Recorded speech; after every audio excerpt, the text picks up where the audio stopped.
चलिए शुरू करें।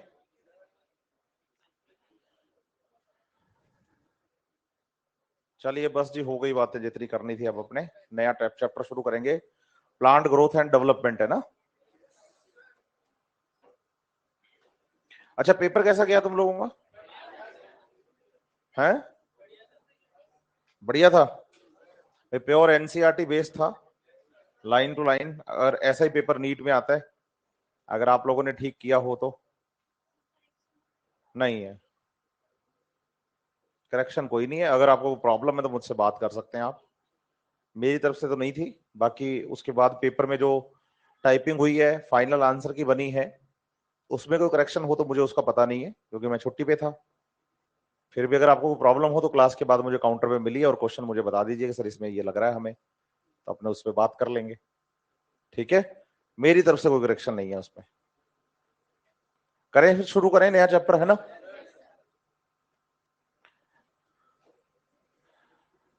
चैप्टर का नाम है प्लांट ग्रोथ एंड डेवलपमेंट। क्या नाम है? Growth and development. अब ग्रोथ एंड डेवलपमेंट के बारे में समझने से पहले सबसे पहले ये बात समझो कि एक प्लांट का डेवलपमेंट होता कैसे है। आप बताइए कि जैसे कोई मदर प्लांट है, भी आपके सामने कोई पेड़ पौधा कुछ भी फ्लावरिंग प्लांट है, उस फ्लावरिंग प्लांट में फ्लावर प्रेजेंट है और फ्लावर के अंदर स्टेमन और कार्पल्स हैं।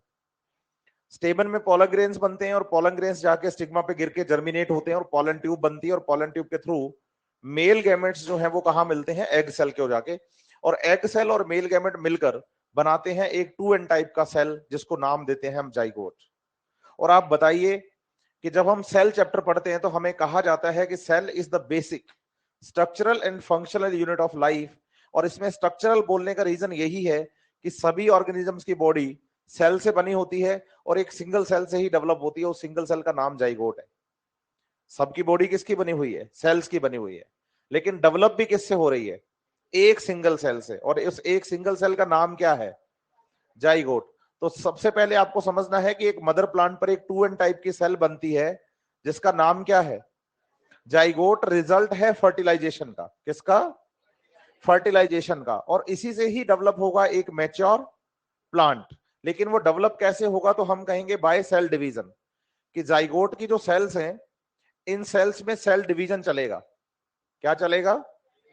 और सेल डिवीजन होने से एक मल्टी सेल्यूलर स्ट्रक्चर बनती है और इस मल्टी सेल्यूलर स्ट्रक्चर को हम नाम एम्ब्रियो देते हैं। क्या नाम देते हैं? और ये जो एम्ब्रियो है ये एक पर्टिकुलर स्ट्रक्चर के अंदर बनता है जिसका नाम क्या है? तो सीड जो होती है वो एम्ब्रियो के लिए एक प्रोटेक्टिव स्ट्रक्चर है।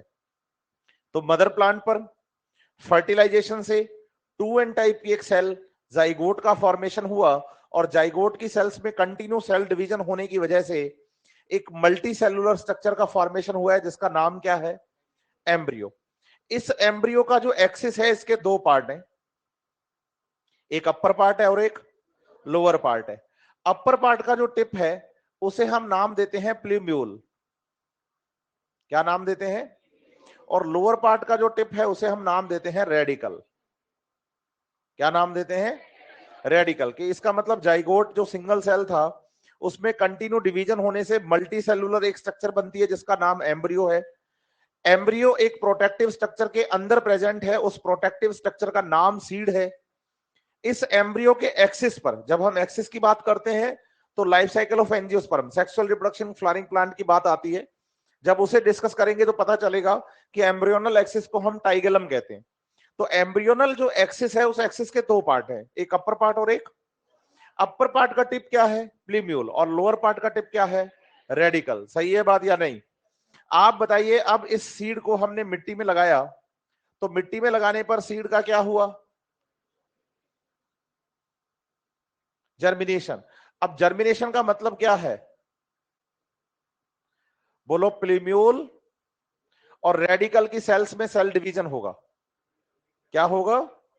प्लीम्यूल और रेडिकल्स की सेल्स में क्या होगा? सेल डिवीजन होगा। और उस सेल डिवीजन से एक छोटा प्लांट पहली बार जो डेवलप होता है उसे हम नाम देते हैं सीडलिंग। क्या नाम देते हैं? सीडलिंग। इसका मतलब सीड के जर्मिनेशन से फर्स्ट ऑफ ऑल जो प्लांट डेवलप होता है बड फॉर्म के अंदर, उसे हम क्या नाम देंगे? सीडलिंग। तो सीड जर्मिनेशन से फर्स्ट ऑफ ऑल जो प्लांट डेवलप होगा उस प्लांट का नाम develop from seed is known as develop from seed is known as first plant, first bud. Develop from the embryo of the seed is known as seedling.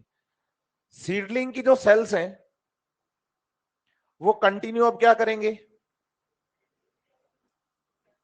Cell division. अब cell division होने से आप बताओगे कि यहां पर हमारे पास जो प्लांट है उसमें दो पोर्शन डेवलप हो गए, एक तो रूट पोर्शन हो गया, एक शूट पोर्शन हो गया। शूट पर स्टेम आ गया, ब्रांचेस आ गई, और ब्रांचेस पर लीव्स भी डेवलप हो गई।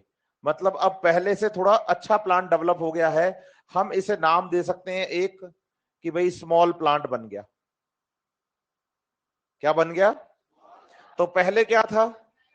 कितनी सेल? फिर उसमें क्या हुआ? उससे क्या बना? Multi cellular embryo. किसके अंदर बना? एम्ब्रियो के कितने पार्ट बता रहे हो? एक अपर पार्ट है, एक लोअर पार्ट है। आप बताएंगे कि जो प्लीम्यूल है वो डेवलप होता है किसमें, और जो रेडिकल है वो डेवलप होता है किसमें? सही है बात या नहीं?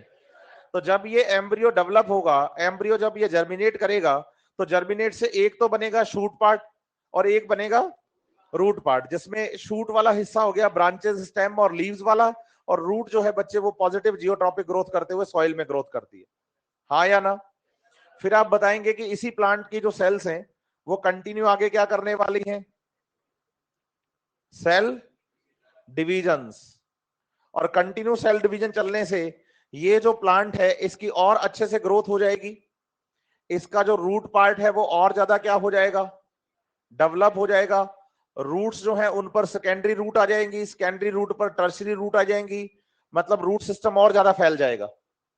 फैल जाएगा तो बोलो ब्रांचेस आएंगी, ब्रांचेस पर सब ब्रांचेस आएंगी, क्योंकि ग्रोथ तो कंटिन्यू चलेगी ना प्लांट की। यस और नो? साथ ही साथ इन ब्रांचेस और सब ब्रांचेस पर क्या प्रेजेंट है? लीव्स प्रेजेंट है।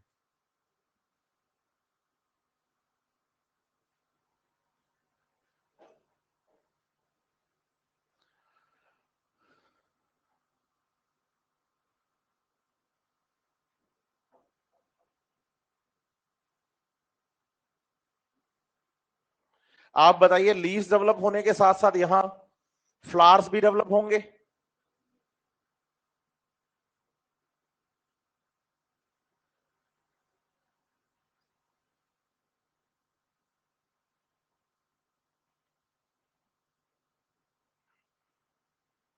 सही है।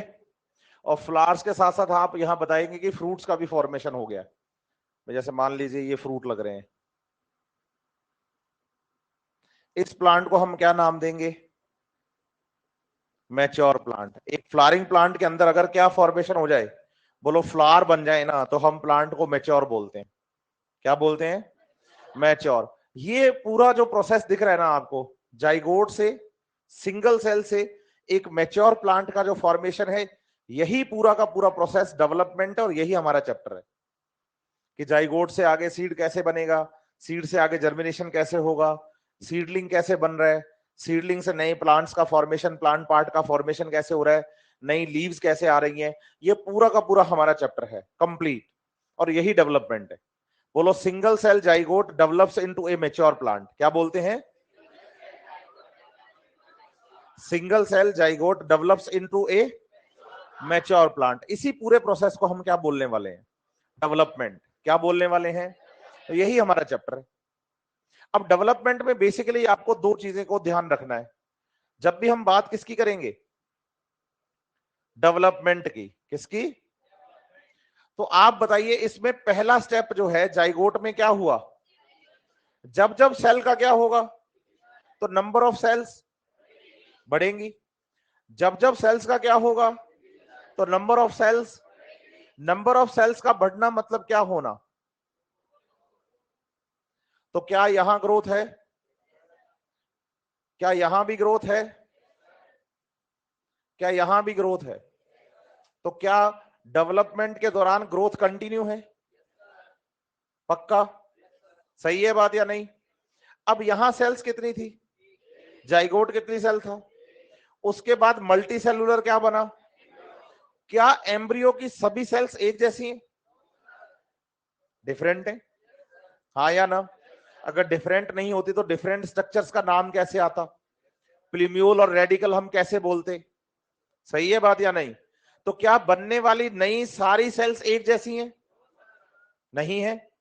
इसका मतलब सेल्स अपने फंक्शन के बेसिस पर एक दूसरे से अलग हो गई।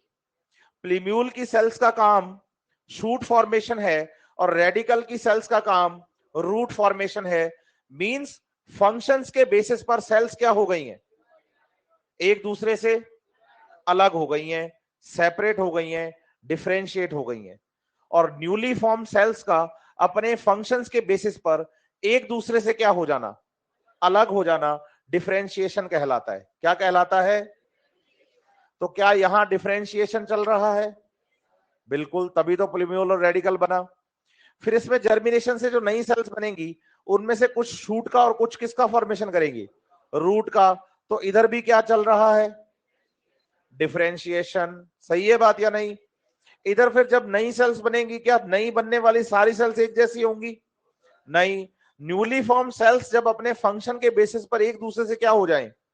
अलग हो जाएं, डिवाइड नहीं, अलग, डिफरेंशिएट हो जाएं, तो उसे हम क्या बोलते हैं? डिफरेंशिएशन। तो कंटिन्यू प्लांट बॉडी में क्या चल रहा है? बोलो, कंटिन्यू डिफरेंशिएशन चल रहा है, इसीलिए तो डिफरेंट प्लांट पार्ट्स का फॉर्मेशन हो रहा है। कंटिन्यू डिफरेंशिएशन, इसीलिए तो डिफरेंट प्लांट पार्ट्स का फॉर्मेशन हो रहा है। समझ रहे हैं मेरी बात या नहीं? तो आप बताइए, कंटिन्यू नई सेल्स प्लांट बॉडी में ऐड होती जाएंगी और कंटिन्यू नई ऐड होने वाली सेल्स अपने फंक्शंस के बेसिस पर डिफरेंशिएट होती जाएंगी, हाँ या ना? इसका मतलब जाइगोट से मैच्योर प्लांट के फॉर्मेशन को क्या बोलते हैं? डेवलपमेंट। क्या बोलते हैं? और डेवलपमेंट के दौरान कितने प्रोसेस चल रहे हैं? कौन कौन से? ग्रोथ चल रहा है और साथ में ग्रोथ चल रहा है और साथ में, समझ रहे हैं मेरी बात या नहीं? और मैंने आपसे क्या बोला कि हमारा चैप्टर यही है। आप देखिए पेज नंबर 240 एनसीईआरटी का, पहली हेडिंग क्या है? 15.1 हेडिंग है ग्रोथ। सही है। पहले हम किसको पढ़ेंगे? अब ग्रोथ के सारे फीचर देखो आप। 15.1.1 प्लांट ग्रोथ जनरली इज, मतलब 15.1 नंबर ग्रोथ है और 1.1 जो है उसकी सब हेडिंग है। फिर अगले पेज पे जाओ 241 पे 15.1.2, फिर 15.1.3, पेज पलटो 15.1.4, पेज पलटो 15.1.5, यहां पर ग्रोथ खत्म हो गई। अब देखो आप 245 पे नया टॉपिक क्या शुरू हुआ है? 15.2 डिफरेंशिएशन। 15.2 एक नया टॉपिक आ गया क्या? तो पहले हम किसको पढ़ेंगे? उसकी सारी प्रॉपर्टीज। फिर 15.2 पे फिर उसकी प्रॉपर्टीज। फिर पेज पलटो, देखो यही देख लो 244 पे नीचे नीचे क्या, 245 पे नीचे नीचे डेवलपमेंट है 15.3 क्या है? तो पहले क्या पढ़ो, फिर क्या पढ़ो? जब इन दोनों को पढ़ लो तो, और डेवलपमेंट खत्म हो रहा है 247 पे जाके, हो रहा है या नहीं हो रहा है? और 247 की सेकंड लाइन पढ़ो आप। अरे 247 की सेकंड लाइन बोल रहा हूं। हाँ, कि development considered as the sum of, exactly. तो आप पहले ग्रोथ पढ़िए, फिर आप डिफरेंशिएशन पढ़िए, और जब ग्रोथ और डिफरेंशिएशन दोनों साथ साथ चलेंगे तो हम उसे क्या बोलेंगे? क्या बोलेंगे? अब डेवलपमेंट में कौन कौन काम करता है? बोलो, दो टाइप के फैक्टर, एक्सटर्नल और इंटरनल। एक्सटर्नल फैक्टर में आता है फोटोपीरियोडिज्म और वर्नलाइजेशन, और इंटरनल में आता है plant growth regulators, plant hormones, auxin, gibberellin, cytokinin, ethylene और एब्सिसिक एसिड। देखो यही सीक्वेंस है हमारी। पहले एनसीईआरटी हमें पढ़ाएगी ग्रोथ, फिर पढ़ाएगी डिफरेंशिएशन, फिर पढ़ाएगी डेवलपमेंट। तीनों पूरे हुए। फिर आई बात कि डेवलपमेंट पर किसका रेगुलेशन है, कौन कंट्रोल कर रहा है। दो तरह के फैक्टर, एक इंटरनल और दूसरे। अब इंटरनल फैक्टर में ग्रोथ है regulators, auxin, gibberellin, cytokinin, ethylene और एब्सिसिक एसिड। और एक्सटर्नल फैक्टर में दो, एक तो लाइट और डार्क का इफेक्ट फोटोपीरियोडिज्म, और दूसरा टेम्परेचर का वर्नलाइजेशन। चैप्टर हो गया। देखो आप समझ रहे हैं मेरी बात या नहीं। तो सीक्वेंस ही ऐसी सेट है हमारी एनसीईआरटी की, और हमें उसी सीक्वेंस के अकॉर्डिंग हम चलेंगे इसके अंदर।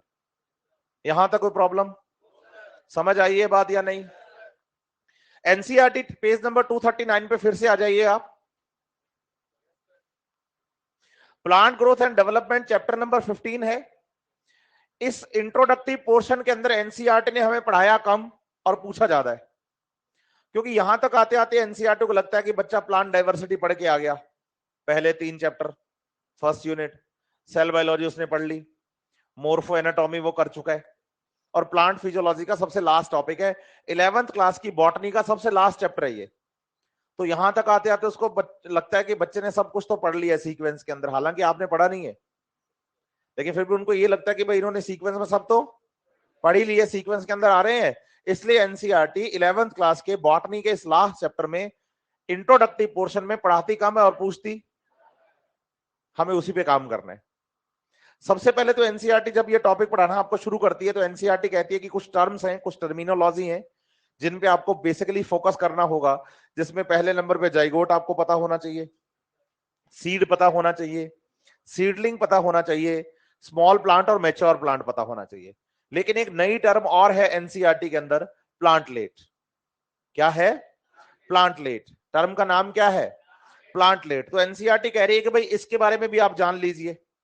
आप एनसीईआरटी आपने खोल रखी है ना, मैं भी खोलता हूं, साथ साथ पढ़ते हैं ताकि आपको एनसीईआरटी पढ़ने में कोई दिक्कत ना आए।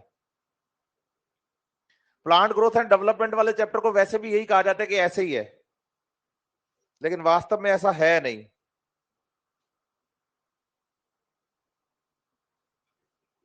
किसी से पूछो ना, कहते कि क्या रह गया, ग्रोथ रह गया। अच्छा, एक लेक्चर का ही है, अपने को 4 लगेंगे, चिंता मत करो आप।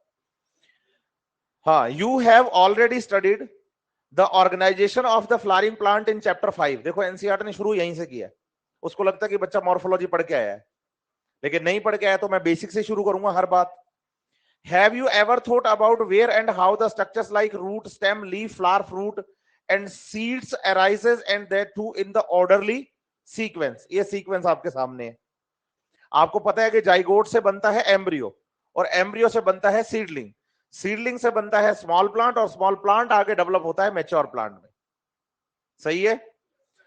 यू आर बाय नाउ अब aware of the term seed, seedling, plantlet and mature plant. क्या आप जानते हैं what is seed, seedling, mature plant?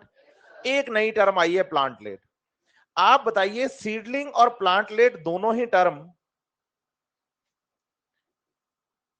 Same level की, सेम कैडर की हैं। जैसे मैं आपको एक बात समझाऊं, मान लीजिए हमारे पास कोई प्लांट है।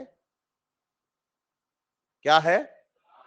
इस प्लांट में से किसी सेल को आपने बाहर निकाला,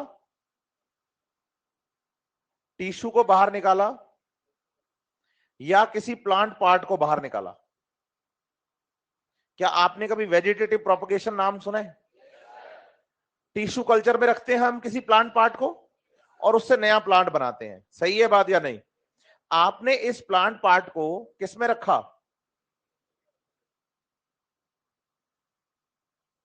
टिश्यू कल्चर में रखा, और टिश्यू कल्चर में रख के आपने क्या किया? एक नया प्लांट बनाया। और इस नए बनने वाले प्लांट को क्या बोलेंगे? इसका मतलब डेवलपमेंट अगर नेचुरली हम कर देखें तो शुरुआत कहां से होती है, और उसके बाद क्या बनता है, और सीड के अंदर कौन प्रेजेंट है, फिर उससे क्या बनेगा। ये नेचुरल प्रोसेस है।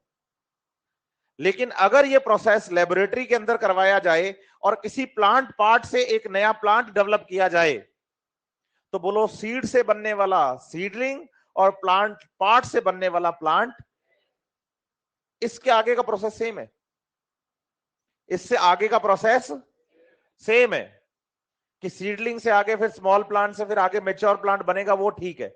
लेकिन अगर एक लेबोरेटरी के अंदर आप किसी प्लांट पार्ट से आप वेजिटेटिव प्रोपगेशन से एक नए प्लांट का जब फॉर्मेशन करते हैं, तो फर्स्ट टाइम जिस प्लांट पार्ट में शूट और रूट डेवलप होता है उसे हम प्लांटलेट का नाम देते हैं। इसका मतलब सीडलिंग और प्लांटलेट जो है वो सेम लेवल की टर्म्स हैं, लेकिन सीडलिंग आता है सीड से और प्लांटलेट आता है किसी प्लांट पार्ट से।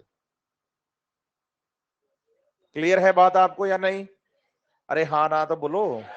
हाँ, थोड़ा एनर्जी लेवल मेंटेन करिए अपना आप लोग। आ गया हूं मैं वापस, पहले वाला ही हूं। समझ रहे हैं मेरी बात या नहीं? हाँ, आप डल होते जा रहे हैं दिनों दिन। शुरू के दिनों में जो मैं छोड़ के गया था वैसे नहीं है, थोड़ा एनर्जी लेवल अपना हाई करिए, इतना डल नहीं होना है। समझ रहे हैं मेरी बात या नहीं? सिंपल सी बात है। या रिलैक्स हो गए हैं कि अब तो बस ठीक है, पूरा साल लगना ही है? हाँ, अगर रिलैक्सेशन में आ गए हैं तो थोड़ा गलती है ये, रिलैक्स मत होइए आप, ठीक है? चलो,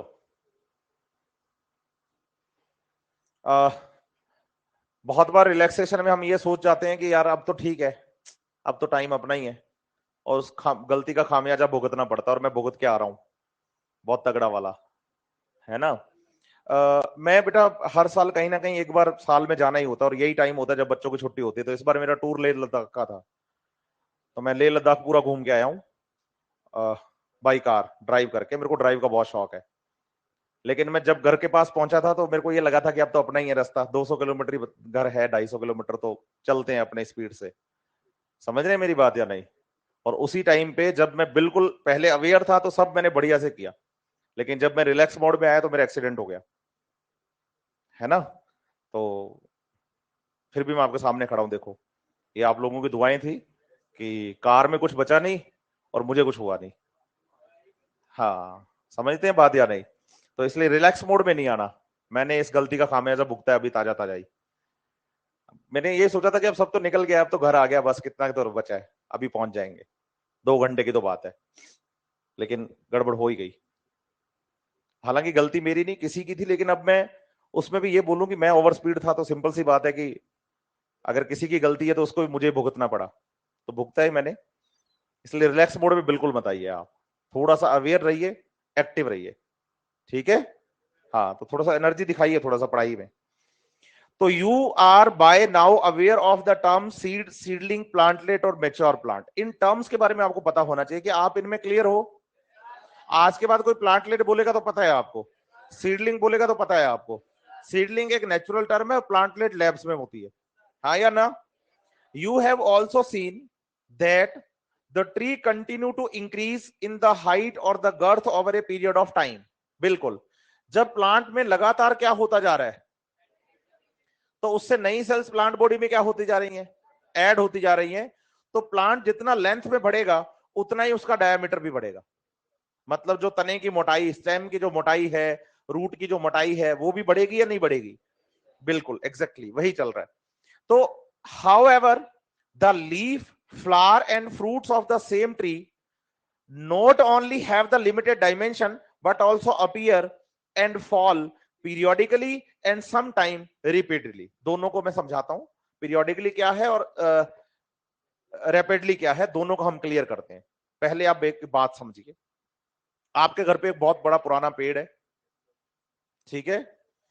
आपके दादाजी, नाना जी, जो भी हैं आपके घर के जो बुजुर्ग हैं, सही है, उन्होंने ये कहा आपसे कि भाई इस पौधे को मैंने तब लगाया था जब मैं तेरी उम्र का था। आज मेरी उम्र बढ़ गई तो आज देखो ये भी इतना बड़ा पेड़ बन गया, आपने इस बात को मान लिया। फिर उन्होंने कहा स्टेम पे हाथ रख के कि ये जो तना है ना, ये वो तना है जिससे हमारे पिताजी, मतलब तुम्हारे परदादा, हमें बांध के पीटा करते थे।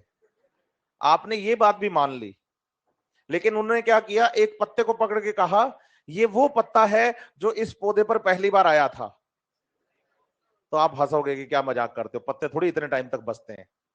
वही बात एनसीईआरटी बोलना चाह रही है कि जो स्टेम और रूट होता है ना, वो तो वही है पुराने वाले ही, और उनमें लगातार क्या होती रहती है, ग्रोथ होती रहती है।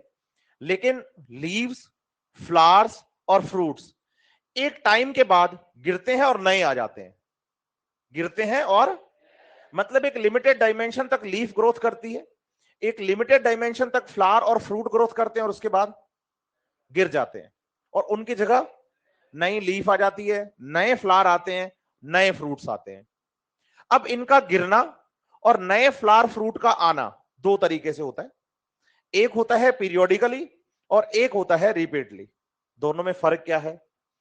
पीरियोडिकली का मतलब एक पर्टिकुलर टाइम पीरियड है, एक पीरियड है, टाइम ऑफ पीरियड है जिसमें लीव्स गिरती हैं और एक पर्टिकुलर टाइम ऑफ पीरियड है जिसमें लीव्स आती हैं। इसे आप ऑटम और स्प्रिंग के नाम से जानते हैं। पतझड़, ऑटम में पत्तियां गिर जाती हैं, स्प्रिंग में नहीं। तो बोलो जब ऑटम और स्प्रिंग के बीच का ट्रांजिशन फेज आता है ना, वहां हमें प्लांट लीफलेस दिखता है। ऐसे प्लांट्स को डेसिडियस प्लांट्स कहा जाता है, जो अपनी लीव्स एक साथ गिरा देते हैं, सारी की सारी। ऑटम में गिरा दी उन्होंने, फिर नए लीव्स आएंगे कब? स्प्रिंग में। तो बीच में एक ट्रांजिशन पीरियड आता है कुछ दिनों का, जिसमें हमें प्लांट लीफलेस दिखाई देता है। इसका सबसे बढ़िया एग्जांपल नीम है।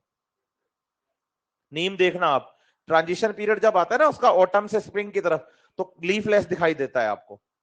समझ रहे हैं मेरी बात या नहीं? इससे कहते हैं पीरियोडिकल फॉल और डेवलपमेंट। पीरियोडिकली एक टाइम ऑफ पीरियड है जिसमें लीव्स गिरी और एक टाइम ऑफ पीरियड है जिसमें लीव्स। सही है बात या नहीं? हाँ या ना? तो some time periodically, generally periodically और सम टाइम रिपीटली। तो पीरियोडिकली का मतलब समझे, एक पर्टिकुलर टाइम पीरियड जिसमें लीव्स गिरेंगी, एक पर्टिकुलर टाइम पीरियड जिसमें लीव्स आएंगी, तो एक ट्रांजिशन फेज आएगा जिसमें आपको लीफलेस दिखेगा प्लांट। ये पीरियोडिकली फॉल है। रिपीटली बोलो एवरग्रीन प्लांट्स, उनमें कोई टाइम फिक्स है ही नहीं, पूरा साल। एवरग्रीन का मतलब होता है जिसपे पूरा साल आपको लीव्स दिखाई दें। अब जिस प्लांट पर पूरा साल, पूरा का पूरा साल लीव्स दिखाई दे रही हैं, क्या उस प्लांट में लीफ फॉल हुआ है?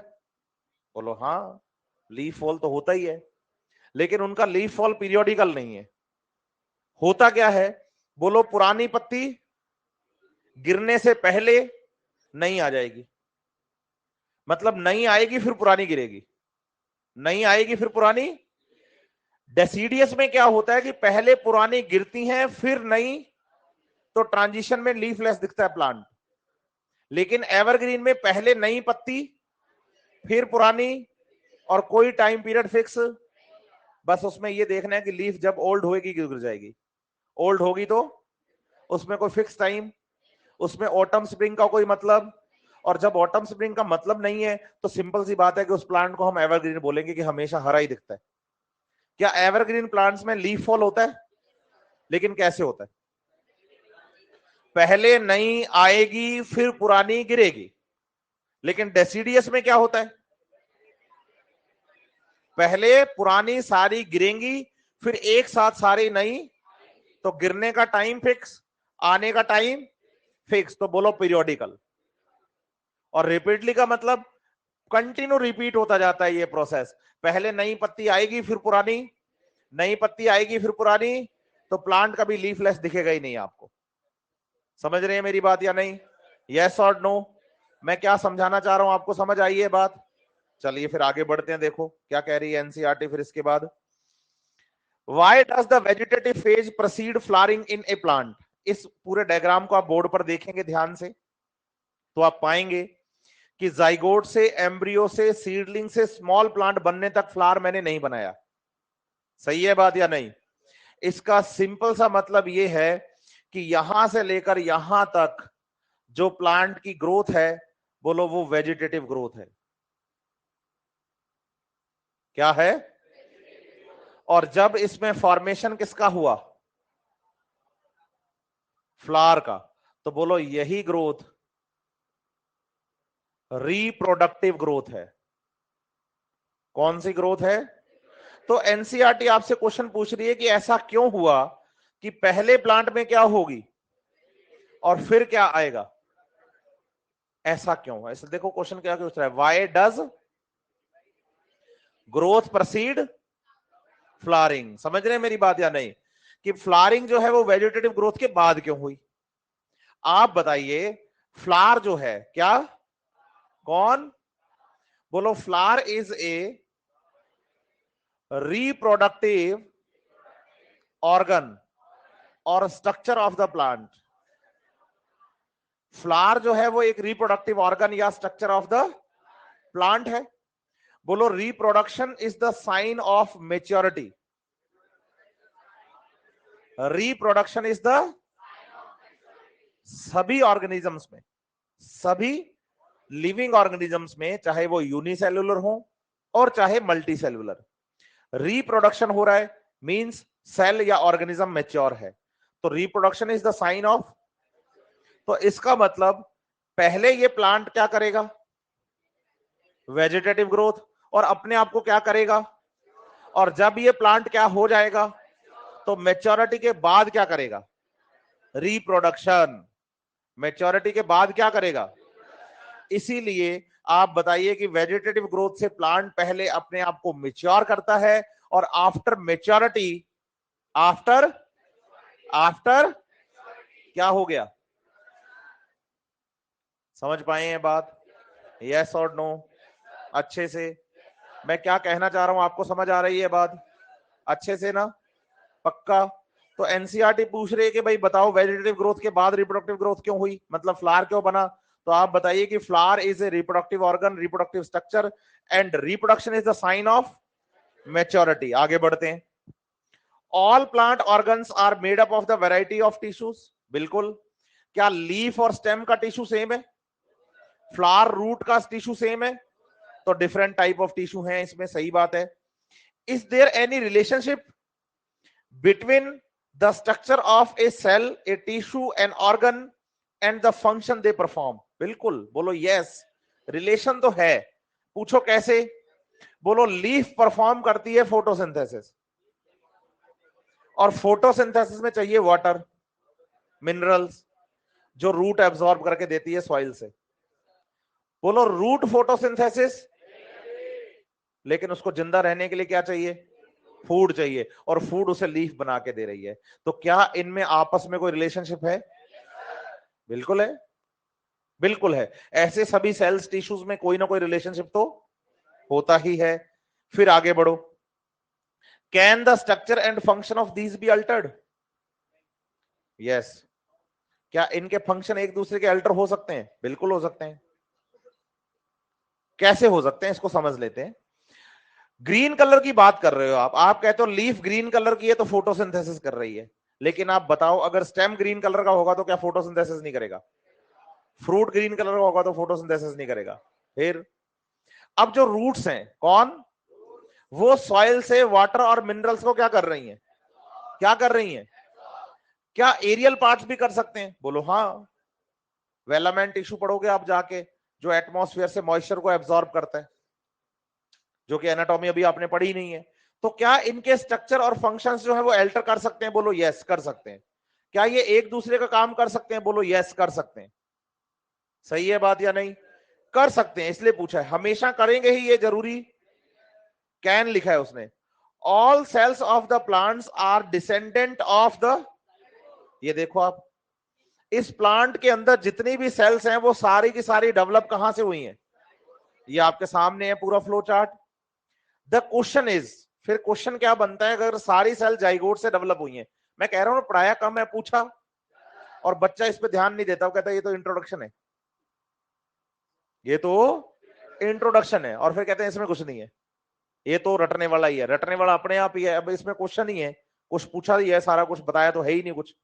अब उसने कहा कि जाइगोट से सारी सेल्स आई है, सारी सेल्स आई हैं, तो फिर कह रहे हैं कि the question is then why and how do they have the different structural and functional attributes? कि भाई वो स्ट्रक्चर में और फंक्शन में अलग कैसे हो गए? तो आपका सिंपल एक आंसर है, पूछो क्या? बोलो डिफरेंशिएशन। सभी सेल्स डेवलप किससे हुई? जाइगोट से। जाइगोट से सेल डिवीजन से नई सेल्स प्लांट बॉडी में क्या होती रहेंगी? ऐड होती रहेंगी, और सभी सेल्स अपने फंक्शन के बेसिस पर एक दूसरे से अलग होती जाएंगी। किसके बेसिस पर? तो इस क्वेश्चन का आंसर क्या आएगा? बोलो due to differentiation. Due to differentiation. सही है बात या नहीं? फिर आगे लिख रहा है कि development is the sum of, सही है बात या नहीं? बता चुका हूं मैं आपको ये कौन कौन, growth and to begin with it is essential and sufficient to know that the development of the mature plant from a zygote means follow a precise and highly ordered succession of, आपके सामने है board पे ये सारे event succession के साथ। Succession मतलब हो गया एक ऑर्डर हो गया, सीक्वेंस हो गई। तो जाइगोट से बनेगा एम्ब्रियो, एम्ब्रियो से बनेगा सीडलिंग, सीडलिंग से बनेगा स्मॉल प्लांट, स्मॉल प्लांट से बनेगा, और मैच्योर प्लांट पर ही फ्लावर और फ्रूट्स डेवलप होंगे। एक ऑर्डर है फिक्स। आगे बढ़िए। During this process a complex body organization is form that produce the root, leave, branches, flower, fruits and eventually they, ये आपके सामने ये प्लांट जो बन गया है, अपना लाइफ स्पैन पूरा करने के बाद मैच्योर प्लांट क्या हो जाएगा, डाई हो जाएगा। यही हमारा चैप्टर है पूरा का पूरा। The first process step is the process of the plant growth is, ये सबसे पहला स्टेप है। अब बच्चा पता है मुझे आके काउंटर पे क्या कहता है कि सर आपने शुरुआत कहां से करी थी और पहला स्टेप किससे बोल रहे हो, ऐसा क्यों? समझ रहे मेरी बात या नहीं? तो फिर मैं उसको समझाता हूं कि बेटा जो जाइगोट था ना, वो तो मदर प्लांट पे बन गया था, पुराने प्लांट पे। ऐसी कौन सी स्ट्रक्चर है जिसने नए प्लांट का फॉर्मेशन करने के लिए उस मदर प्लांट को छोड़ दिया और मिट्टी में आके नए सिरे से शुरुआत करी? क्या जाइगोट मिट्टी में लगाया था? नहीं, जाइगोट तो मदर प्लांट पे ही था। इस प्लांट का फॉर्मेशन करने के लिए ऐसी कौन सी स्ट्रक्चर है जो मिट्टी में इंडिपेंडेंटली अलग से शुरुआत करती है? सीड। इसलिए पहला स्टेप ग्रोथ का किसको बता रहे हैं? जर्मिनेशन को। The seed germinates when the favorable condition for the growth exists in the environment. Absence of the such favorable conditions, the seed do not germinate and goes into the period of the suspended growth, और इसे quotient phase कहते हैं। दो बातें समझ लेना, यहां दो शब्द हैं अलग अलग। एक होता है डोरमेंसी, बोलो ऐसे, और एक होता है क्यूसेंट फेज। दोनों में फर्क क्या है? सीड जर्मिनेशन के लिए तैयार है, जैसे आप सब लोग हैं। खेलना किस बच्चे को पसंद है? अच्छा, सबको ही पसंद है। मोबाइल में नहीं, आउटडोर गेम्स की बात हो रही है। हाँ, मोबाइल में तो सभी खेलते हैं। मैं आउटडोर की बात कर रहा हूं। किस किस को खेलना पसंद है? सबको खेलना पसंद है, सही है बात। आउटडोर गेम्स आप खेलते हैं, आपकी ये पहली पसंद है, आप खेलना चाहते हैं, सही है। बाहर मैदान में बारिश हो गई और बहुत कीचड़ भर गया है, खेल पाओगे? नहीं खेल पाओगे, सही है बात या नहीं? सिंपल बात समझिए भाई, जो खेल पाएंगे वो, समझ गया हूं मैं, अलग लेवल के हैं वो हाँ, उनका लेवल अलग है, तो उनसे बात नहीं कर रहे, एक जनरलाइज बात कर रहा हूं मैं उन बच्चों के जो पढ़ना चाहते हैं, चीजों को सीखना चाहते हैं। तो इसको ऐसे समझो कि आप खेलना चाहते हैं लेकिन एनवायरमेंट आपका साथ, तो घर वाले क्या कहते हैं? बैठ जा शांत होकर घर पे। यह है क्यूसेंट फेज। मैं जर्मिनेट करना चाहता हूं लेकिन एनवायरमेंट मेरा साथ, इसे क्या बोलेंगे? आप ना अपने घर पे, आपको अभी छुट्टियां लगी या कभी भी कुछ ऐसा हुआ, घर पे गए, आपको गार्डनिंग का बड़ा शौक है, तो आप मार्केट से सीड खरीद के ले आए और सीड पैकेट में पड़े हैं, तो पैकेट में पड़े पड़े तो जर्मिनेट करेंगे नहीं। हालांकि वो सीड जर्मिनेशन के लिए तैयार हैं, लेकिन उनकी एनवायरमेंटल कंडीशन फेवरेबल, ये क्यूसेंट स्टेज है। दूसरी कंडीशन क्या होती है? बाहर सब खेल रहे हैं, एनवायरमेंटल कंडीशंस बहुत अच्छी हैं, लेकिन मेरे चोट लग गई तो मैं नहीं खेल पा रहा, ये डोरमेंसी है। एनवायरमेंटल कंडीशन फेवरेबल होते ही मैं खुद नहीं जर्मिनेट कर पा रहा, इसे क्या बोलते हैं? डोरमेंसी। क्या बोलते हैं? क्या बोलते हैं? तो डोरमेंसी का मतलब होता है एनवायरमेंटल कंडीशन फेवरेबल होते हुए भी जर्मिनेट ना हो पाना, और क्यूसेंट फेज का मतलब होता है एनवायरमेंटल कंडीशन फेवरेबल नहीं है, मैं जर्मिनेट करना चाहता हूं। तो यहां क्या लिखा उन्होंने कि एनवायरमेंटल कंडीशन जब तक फेवरेबल नहीं होती तब तक ये सीड जर्मिनेट और रेस्टिंग फेज में जाएगा, ये क्यूसेंट फेज है। वहीं 252 नंबर पेज पे आओ आप एनसीईआरटी में, सीड डॉर्मेंसी एक टॉपिक है नीचे नीचे, उसकी पहली लाइन पढ़ो आप। Seed does not germinate even environmental condition are favorable, कि एनवायरमेंटल कंडीशन फेवरेबल है लेकिन फिर भी सीड क्या नहीं कर पा रहा, इसे कहते हैं डॉर्मेंसी। क्या कहते हैं? डॉर्मेंसी। समझ रहे हैं मेरी बात या नहीं? एनवायरमेंटल कंडीशन फेवरेबल नहीं है लेकिन मैं जर्मिनेट करना चाहता हूं, इसे कहते हैं क्यूसेंट फेज, रेस्टिंग फेज। समझ रहे हैं मेरी बात या नहीं? तो अभी एनसीईआरटी हमें रेस्टिंग फेज पढ़ा रही है इंट्रोडक्शन में। Once the favorable condition return, the seed resume the metabolic activities and growth. In this chapter, you shall also study some of the factors which govern and control these the development process. These factors are both intrinsic and intrinsic में हमारे chapter में है plant growth regulators, पीजीआरस। कितने हैं? 5। बोलो। Auxin, gibberellin, cytokinin, ethylene और abscisic acid. सही है बात या नहीं? यस और नो? और एक्सटर्नल में 2 ही पढ़ाए हैं, एक तो फोटोपीरियोडिज्म है, फ्लावरिंग पर लाइट और डार्क का इफेक्ट, और दूसरा वर्नलाइजेशन है सीड जर्मिनेशन के लिए। हम सबको पढ़ेंगे। इंट्रोडक्शन में कोई बात आपके पूछने की हो मन में तो पूछ सकते हो मुझसे।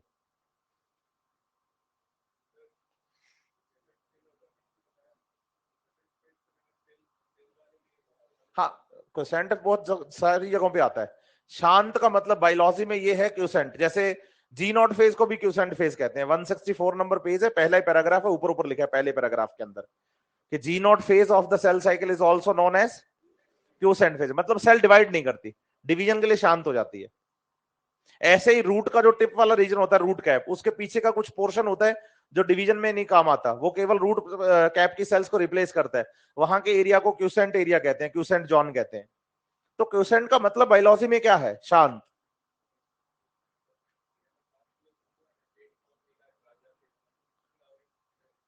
वो तो उन्होंने बताया कि इतने सालों तक वहां पड़ा रहा वो सीड, वो विएबिलिटी ऑफ द सीड है। डॉर्मेंसी थोड़ी है। डॉर्मेंसी का मतलब क्या होता है? जर्मिनेट ना कर पाना। और वो सीड की विएबिलिटी है कि इतने सालों तक सीड के डॉर्मेंट होने के बावजूद भी वो सीड जर्मिनेशन की एबिलिटी को खो नहीं पाया। किंग हेराल्ड के किले के पास जो सीड मिले थे, सही है बात या नहीं? उनके बारे में 12th क्लास की एनसीईआरटी में लिखा हुआ है, बच्चे समझ रहे हैं मेरी बात या नहीं? तो विएबिलिटी ऑफ सीड लिखा हुआ है। 2000 साल पुराने सीड मिले हैं, और आर्कटिका अंटार्कटिका के अंदर मिले 10,000 साल पुराने सीड्स। ये दोनों एग्जाम्पल वहां पर दिए गए हैं ल्यूपिन्स के बारे में। तो पढ़ोगे ना बढ़िया से, लेकिन वहां पहुंचो तो सही एक बार। चले भाई आगे। यहां तो कोई डाउट आपको? इंट्रोडक्टरी पोर्शन क्लियर है आपका? तो अब सबसे पहला टॉपिक जो हमें पढ़ना है वो क्या पढ़ना है? करें शुरू? तो देखो पेज पलटो। सबसे पहली हेडिंग क्या है? अच्छा, ग्रोथ का मतलब क्या है?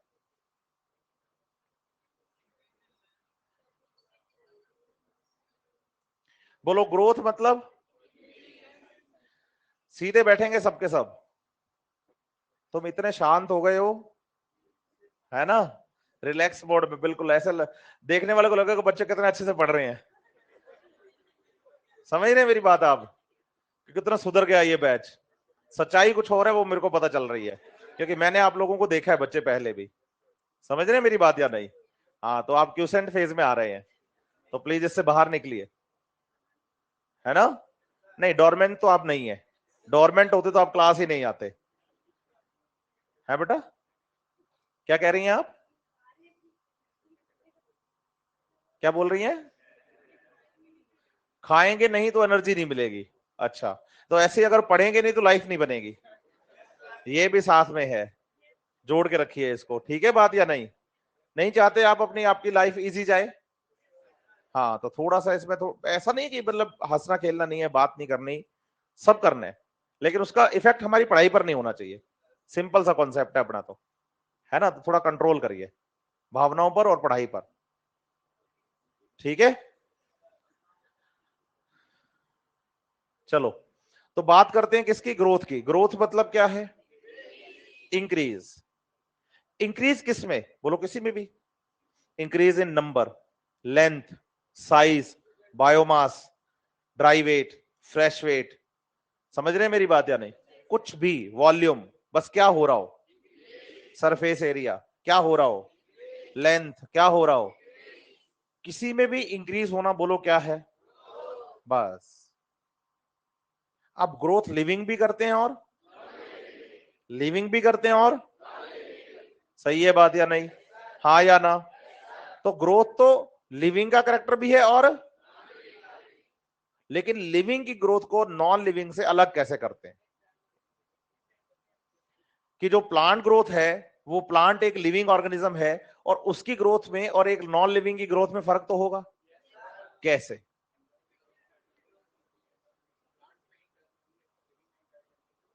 लिविंग में इंट्रिंसिक या इंटरनल ग्रोथ होती है और नॉन लिविंग में ग्रोथ एक्सटर्नल होती है।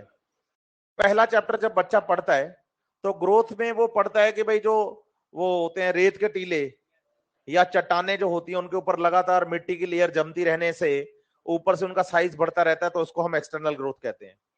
हाँ या ना? लेकिन लिविंग की ग्रोथ कैसी होती है? इंटरनल। तो अंदर से होने वाली ग्रोथ इंटरनल है और बाहर से होने वाली ग्रोथ। तो कितने बच्चों ने बैलून फुलाया है? फुलाओ, फिर अंदर से फूलता है बाहर से, तो देखो लिविंग हो गया बैलून, एक्सपैंड कर रहा है। तो यही समझना है ना बात आपको, ऐसी ग्रोथ जो मेटाबॉलिज्म पर डिपेंड करती हो। इंटरनल होने से, अंदर से होने से क्या मतलब है? लिविंग की ग्रोथ अंदर से हो रही है। अंदर से कहां से हो रही है? बोलो सेल से हो रही है। सही है मेरी बात या नहीं? तो अगर आप इंटरनल बोलते हैं, इंट्रिंसिक बोलते हैं, किसमें? लिविंग्स में, तो आपको यह बोलना पड़ेगा ड्यू टू मेटाबॉलिज्म। समझ रहे हैं मेरी बात या नहीं?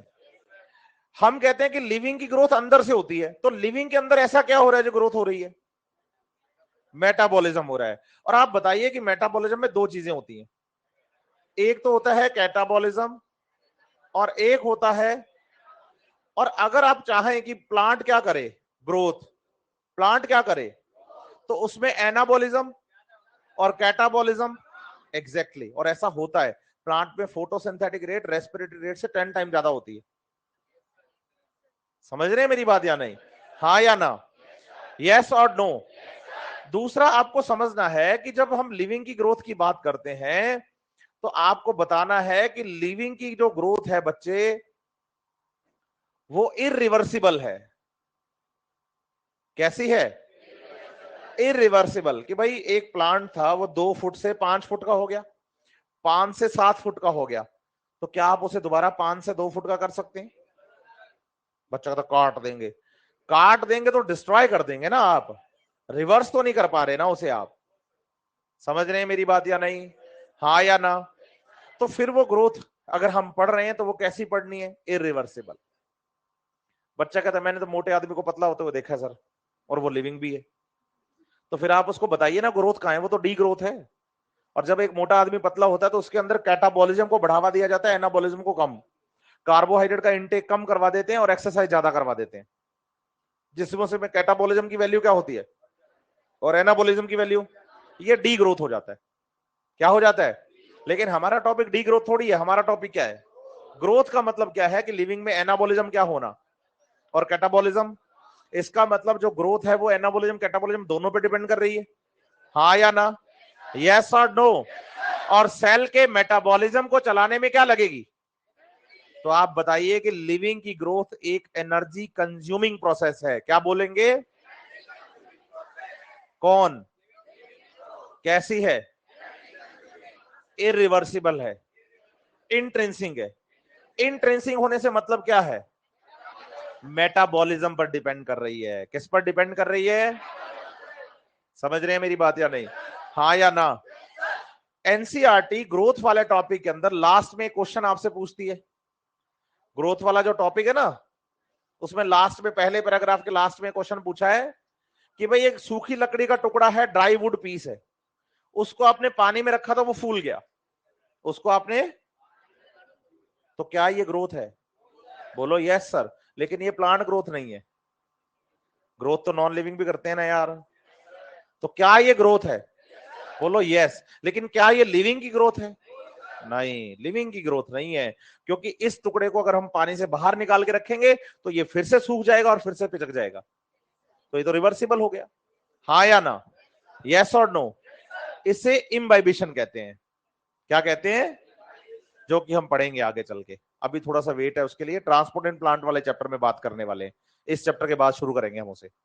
ठीक है बात या नहीं? यस और नो? तो ग्रोथ वाला पैराग्राफ जल्दी से आप एनसीईआरटी से पढ़ दीजिए। कोई बात पूछनी हो, कोई लाइन वर्ड लगे तो मुझे बता दीजिए। और जो बच्चे ऑनलाइन पढ़ रहे हैं वो तो बिल्कुल ही सूमसाट है भाई। हाँ, कोई हाँ ना का जवाब ही नहीं है आज, या कुछ पता ही नहीं चल रहा क्या पढ़ा रहा हूं मैं।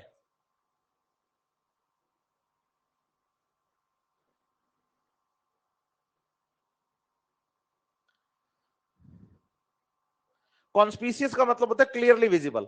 आप देखिए ना, इस प्लांट को अगर ग्रोथ करते हुए देखेंगे ना आप, तो सीडलिंग से स्मॉल प्लांट थोड़ा बड़ा है, और न्यूली फॉर्म लीफ छोटी होगी और मैच्योर लीफ बड़ी। तो इसका मतलब डिफरेंशिएट कर पाओगे आप कि किसमें ग्रोथ चल रही है और किसकी ग्रोथ हो चुकी है। तो सामने दिखे, क्लियरली विजिबल, कॉन्स्पीसियस।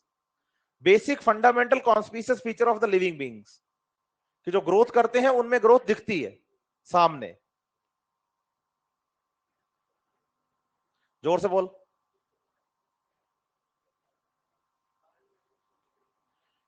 फिर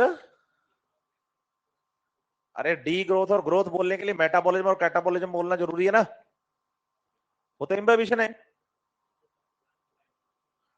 चलो। हाँ बेटा। सेल का? हाँ, वो तो प्रोसेस ही अलग हो गया ना, plasmolysis, entry of the water into the cell. Cell का साइज बड़ा होगा अगर पानी अंदर आ रहा है, और बाहर जाएगा तो छोटा हो जाएगा। तो प्लाज्मोलाइसिस और डी प्लाज्मोलाइसिस प्रोसेस पढ़ते हैं इसको हम। तो प्लाज्मोलाइसिस प्रोसेस ग्रोथ करवा रहा है सेल का। क्या करवा रहा है? लेकिन टर्गर प्रेशर की वजह से, वो कॉन्सेप्ट ही अलग है। अभी हमारी जो बात चल रही है वो एंट्री ऑफ वाटर से नहीं। ग्रोथ बोलने के लिए क्या होना जरूरी है? एग्जैक्टली लिविंग की ग्रोथ में किसका रोल है? मेटाबॉलिज्म का। ऐसे तो तू सोच, बैलून के अंदर अगर पानी भर देगा, बैलून के अंदर अगर पानी भर देगा तो वो फैलेगा नहीं फैलेगा? तो बस वो भी तो ग्रोथ ही है, लेकिन क्या वो लिविंग की ग्रोथ है? और बताओ। लिविंग की ग्रोथ बोलने के लिए मेटाबॉलिज्म होना जरूरी है। चलें आगे। नेक्स्ट टॉपिक देखो क्या है। इनडिटर्मिनेट। इनडिटर्मिनेट और डिटर्मिनेट का मतलब क्या है? बोलो, अगर तो शब्द लिखा आए, मैं हेडिंग डाल लूं पहले। एनसीईआरटी लिख रही है plant growth is generally is indeterminate, है ना? इनडिटर्मिनेट। बोलो, पहले डिटर्मिनेट को समझाने और इनडिटर्मिनेट को समझाने के बाद हम समझ पाएंगे कि भाई क्या कहना चाह रही है एनसीईआरटी। बताओ, इनडिटर्मिनेट का मतलब क्या है? बोलो, अनलिमिटेड। और डिटर्मिनेट का मतलब क्या है? लिमिटेड। सही है बात या नहीं? यस और नो?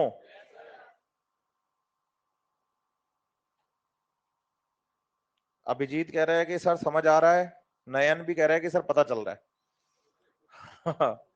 और लिख रहा है कि sir ji expense of energy वाला लाइन समझा दें। वो सिंपल सी बात है कि अगर आप मेटाबॉलिज्म कर रहे हैं ना सेल का, सही है, तो रेस्पिरेशन में हमने पढ़ा था कि मेटाबॉलिज्म में क्या लगती है? एनर्जी। क्या लगती है? किसमें? मेटाबॉलिज्म में क्या लगेगी? एनर्जी। और मेटाबॉलिज्म इज एनर्जी क्या है? कंज्यूमिंग प्रोसेस है। एक्सपेंडिचर ऑफ एनर्जी है मेटाबॉलिज्म के अंदर। तो सिंपल सी बात है कि ग्रोथ में भी क्या लग रही है? एनर्जी लग रही है ना? तो डिटर्मिनेट और इनडिटर्मिनेट का मतलब समझ रहे हो? अब मुझे बताओ, प्लांट ग्रोथ कैसी होती है? डिटर्मिनेट होती है या इनडिटर्मिनेट? दोनों होती है। क्योंकि एनसीईआरटी ने टर्म क्या लिखी है? ऑलवेज थोड़ी लिखा है। आप पूछो कैसे। बात करो स्टेम की और बात करो रूट की। तो बोलो, स्टेम और रूट को क्या कर रहे हैं? Indeterminate growth. स्टेम और रूट क्या कर रहे हैं? इन स्टेम एंड रूट। कैसी ग्रोथ है? लेकिन आपने एक लाइन पढ़ी थी अभी अभी थोड़ी देर पहले, flower fruit leaves grow in limited dimension. Growth करते हैं कब तक? And then fall periodically and some time repeatedly. इसका मतलब जो लीफ है, फ्लावर है, फ्रूट है, वो एक लिमिटेड डायमेंशन तक ग्रोथ करते हैं और उसके बाद गिर जाते हैं। तो इसका मतलब इन लीव्स, फ्लावर्स और फ्रूट्स ग्रोथ कैसी होती है? और रूट और स्टेम में कैसी होती है? सही है बात या नहीं? तो बताइए प्लांट ग्रोथ कैसी है? दोनों है, लेकिन जनरली कैसी है? क्योंकि प्लांट बॉडी का मेन पार्ट तो रूट और स्टेम है, और रूट और स्टेम में ग्रोथ कैसी है? रूट और स्टेम में ग्रोथ कैसी है? इनडिटर्मिनेट। समझ रहे हैं मेरी बात या नहीं? अब आप एक एग्जांपल लीजिए, बताइए हमारे पास एक प्लांट है, इस प्लांट का ये रूट सिस्टम है, इस प्लांट का ये शूट सिस्टम है।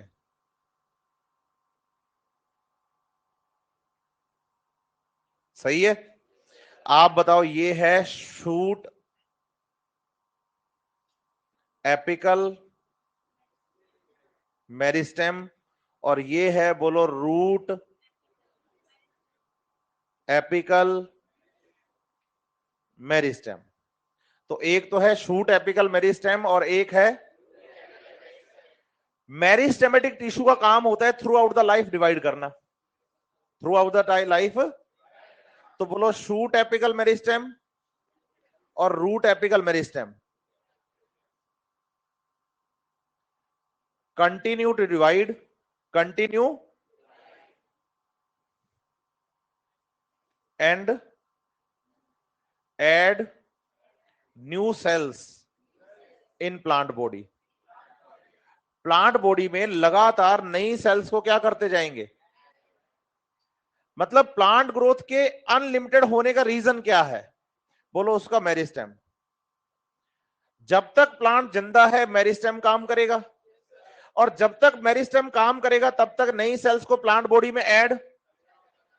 सही है बात या नहीं? और जब तक नई सेल्स प्लांट बॉडी में ऐड, ग्रोथ चलती रहेगी। और ऐसा होता किसके साथ है? ऐसा स्टेम और लीफ में तो मेरिस्टेम एक लिमिटेड टाइम पीरियड तक काम करता है, उसके बाद फिर उसकी ग्रोथ रुक जाती है। हम कहते हैं लीफ ने अपना साइज गेन कर लिया, गिर जाती है। समझ रहे हैं मेरी बात या नहीं? तो क्या रूट और स्टेम का जो मेरिस्टेम है वो कंटिन्यू डिवाइड करता है? बिल्कुल करता है।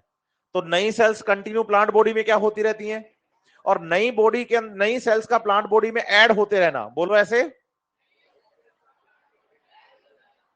बोलो ओपन फॉर्म ऑफ ग्रोथ। इसे ग्रोथ का ओपन फॉर्म कहते हैं। क्या कहते हैं? क्या कहते हैं? क्या कहते हैं? समझ रहे हैं मेरी बात या नहीं?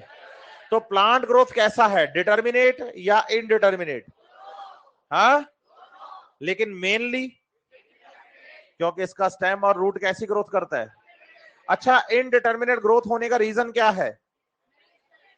इनडिटर्मिनेट ग्रोथ होने का रीजन क्या है? हाँ, मेरिस्टेम। ये लड़की जो ऐसे करके बैठी है, दोबारा सोएगी तो कान पे पड़ेगी। अब पीछे, हाँ तेरे को कह रहा हूं, पीछे मत देख, बेवकूफ नहीं बनना है मेरे को। समझ पाए ये बात या नहीं? तो open form of due to meristem, due to.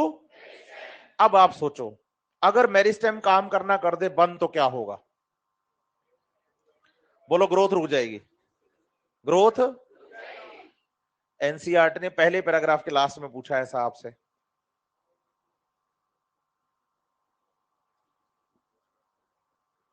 है ना? What would be happen? Meristem ceases to divide. अगर मेरिस्टेम डिवाइड करना बंद कर दे तो क्या होगा? बोलो ग्रोथ रुक जाएगी। फिर आगे क्या पूछा? क्या ऐसा कभी होता है? बोलो हाँ। बोलो लीव्स, फ्रूट्स, फ्लावर्स के लिमिटेड ग्रोथ करने का रीजन यही है कि उनका मेरिस्टेम जो होता है एक टाइम पीरियड के बाद काम करना बंद कर देता है। उनका जो मेरिस्टेम होता है वो एक टाइम पीरियड के बाद काम करना, तभी तो उनकी ग्रोथ लिमिटेड है। अगर लीफ, फ्लावर और फ्रूट का मेरिस्टेम भी कंटिन्यू क्या करता रहता, क्या करता रहता, तो फिर बताओ ना कि उसको एक लिमिटेड डायमेंशन तक ग्रोथ करने की जरूरत कहां थी। समझ रहे हैं मेरी बात या नहीं? यस और नो? अच्छे से। दूसरी बात समझना एक और, जैसे ना ये आप स्टेम पढ़ रहे हो ना, स्टेम,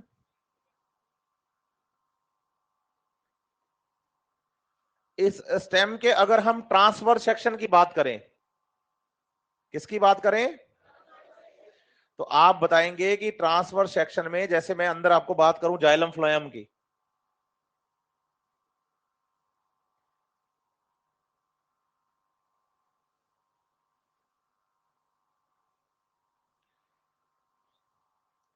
ये फ्लोएम है और ये जाइलम है अंदर की तरफ। तो जाइलम और फ्लोएम के बीच में सेल्स जो होती है ना, डिवाइडिंग सेल्स एक रिंग की फॉर्म में, इसको कहते हैं वेस्कुलर कैम्बियम। क्या कहते हैं? और एक डिविडिंग डिवाइडिंग सेल्स की लेयर बनती है कॉर्टेक्स वाले एरिया के अंदर, इसे कहते हैं कॉर कैम्बियम। क्या कहते हैं? और बताओ ये दोनों ही इंक्लूड होते हैं किसमें? सेकेंडरी मेरिस्टेम में। किसमें? बोलो, shoot apical meristem primary meristem है। बोलो, root apical meristem primary meristem है। लेकिन जो सेकेंडरी मेरिस्टेम होता है वो प्लांट की गर्थ, विड्थ, डायामीटर को इंक्रीज करवाता है स्टेम और रूट के, और जो प्राइमरी मेरिस्टेम होते हैं वो लेंथ को। हाँ या ना? तो इसका मतलब ओवर ए पीरियड, जब तक उसका एपिकल मेरिस्टेम काम कर रहा है और प्लांट की लेंथ कंटिन्यू क्या हो रही है, बढ़ रही है, तो लेंथ बढ़ने के साथ साथ प्लांट का डायामीटर, गर्थ भी बढ़ेगी। प्लांट का डायामीटर, गर्थ भी बढ़ेगी और कंटिन्यू बढ़ेगी। समझ रहे हैं मेरी बात या नहीं?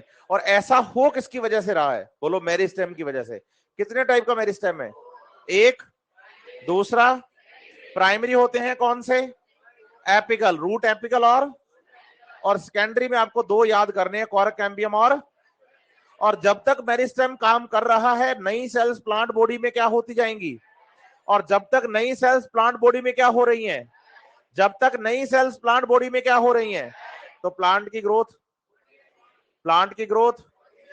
समझ रहे हैं मेरी बात या नहीं? यस और नो? अच्छे से। और आप बताइए, इसे हम कहते हैं open form of, open form of. और अगर किसी प्लांट बॉडी का मेरिस्टेम काम करना क्या कर दे, तो क्या होगा? ग्रोथ। क्या ऐसा कभी होता है? अगर हां तो कब? लीफ, फ्लावर और फ्रूट का लिमिटेड डायमेंशन इसी की वजह से है। साइमोज में तो फ्लावर टिप पे बन जाता है, उसके फ्लावर हमेशा वेजिटेटिव ग्रोथ के बाद बनता है। फ्लावर हमेशा वेजिटेटिव ग्रोथ के, और जब फ्लावर बन जाता है तो उस टाइम पे लेंथ में ग्रोथ रुक जाती है, इसलिए रेसिमोज में पहला फ्लावर टिप पे नहीं आता। इसलिए रेसिमोज का इन्फ्लोरेसेंस जो होता है ना, उसका एक्सेस कंटिन्यू ग्रोइंग रहता है। हाँ, लेकिन साइमोज में पहला फ्लावर ही टिप पे आता है, और अगर फ्लावर बन गया तो आप बताओ फिर मेरिस्टेम काम करना बंद कर देता है। खिचड़ी मत कर दोनों चीजों की, है ना, अलग अलग बातें हैं, मैं आगे क्लियर कर दूंगा। मोर्फो एनाटॉमी मैंने पढ़ाई तो मैं बताऊंगा बढ़िया से। चलें आगे भाई, यहां तो कोई प्रॉब्लम किसी को? कुछ पूछना है आपको? नहीं? देखो नेक्स्ट क्या है topic, growth is, growth is, हाँ, कि भाई ग्रोथ का मेजरमेंट किया जा सकता है, सही है।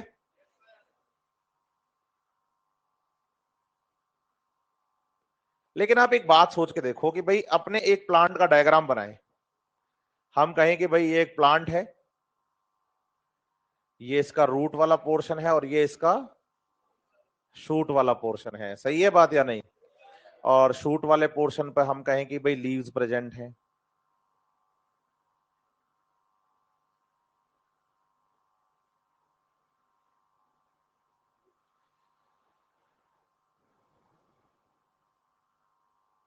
सही है। आप बताइए, प्लांट की ग्रोथ का मेजरमेंट किया जा सकता है और बहुत इजीली किया जा सकता है। आपको करना कुछ नहीं है, प्लांट के साथ एक स्केल लगाइए आप, सही है, और इस स्केल पे मेजरमेंट करिए।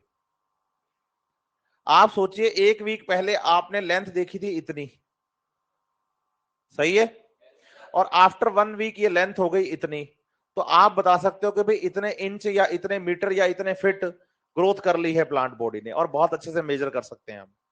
एक सिंपल तरीका है, हाँ या ना। लेकिन अगर आपको प्लांट बॉडी की ग्रोथ की बात करनी है तो आप शुरू से एक बात बोल के आए हो कि जो ग्रोथ है वो सेल के मेटाबॉलिज्म पर डिपेंड करती है। किस पर? तो अगर आपको ग्रोथ को सेल्यूलर लेवल पर देखना हो, कहां पर, तो क्या आप इजीली देख पाएंगे? अगर आपको ग्रोथ को सेल्यूलर लेवल पर देखना हो तो क्या आप इसे इजीली देख पाएंगे? नहीं देख पाएंगे ना। तो उसके लिए हमें यह कहा गया कि भाई डिफरेंट प्लांट पार्ट्स की ग्रोथ को मेजर करने के लिए, बोलो ऐसे, डिफरेंट पैरामीटर्स फॉलो करने पड़ेंगे आपको। जैसे आप ग्रोथ देखिए पॉलन ट्यूब की, आपने कहा कि हम तो स्टडी कर रहे हैं ग्रोथ ऑफ,